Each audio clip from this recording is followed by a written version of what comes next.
Halo, selamat malam. Apa kabar kalian semua? Malam ini, aku mau ajak kamu masuk ke satu kisah kriminal.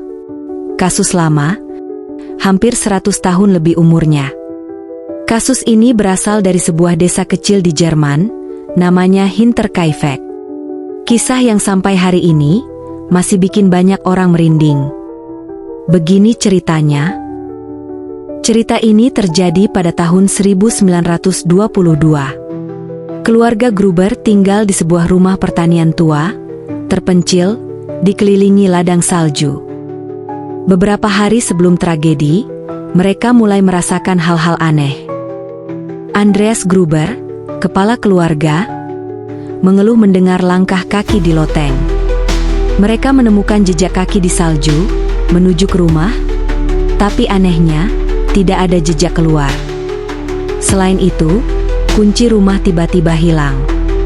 Dan ada sebuah koran asing yang entah kenapa muncul di ruang tamu. Hal-hal kecil yang terasa janggal, tapi waktu itu, mereka tidak tahu kalau semua itu adalah pertanda buruk. Pada tanggal 31 Maret 1922, semua penghuni rumah itu tewas.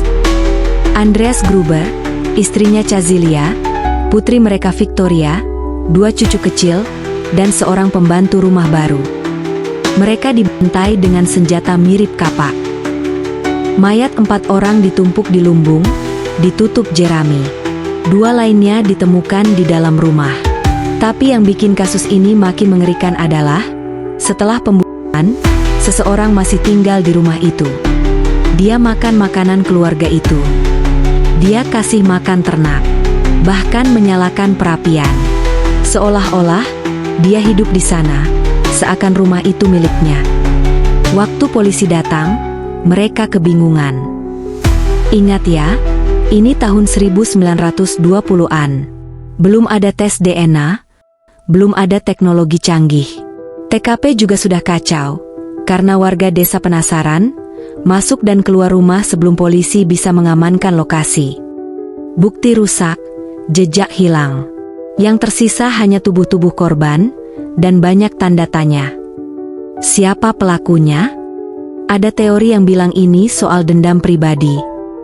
Ada juga gosip hubungan terlarang dalam keluarga, yang memicu tragedi. Nama yang paling sering disebut adalah Lorenz Klittenbauer, tetangga sekaligus mantan kekasih Victoria. Dia juga orang pertama yang masuk ke rumah setelah pembunuhan. Beberapa sikapnya dianggap mencurigakan, tapi tidak pernah ada bukti yang cukup untuk menjeratnya. Ada juga teori yang lebih menyeramkan. Katanya pelaku adalah orang asing yang sudah lama tinggal diam-diam di loteng, memperhatikan keluarga itu sebelum akhirnya menyerang. Puluhan tahun kemudian, kasus ini tetap dingin. Sampai akhirnya, polisi Jerman di era modern mencoba menganalisis ulang dengan metode kriminal terbaru. Hasilnya memang mengarah pada Lorenz, sang tetangga. Tapi, tetap saja, tidak ada bukti fisik yang bisa mengunci kepastian. Dan kasus ini pun ditutup, tanpa terselesaikan sepenuhnya. Hari ini, rumah pertanian Hinterkaifeck sudah lama tak berdiri lagi. Tapi kisahnya masih hidup. Bayangan langkah kaki di loteng, jejak yang masuk tapi tidak pernah keluar, dan 6 jiwa yang hilang, tanpa pernah benar-benar mendapatkan keadilan.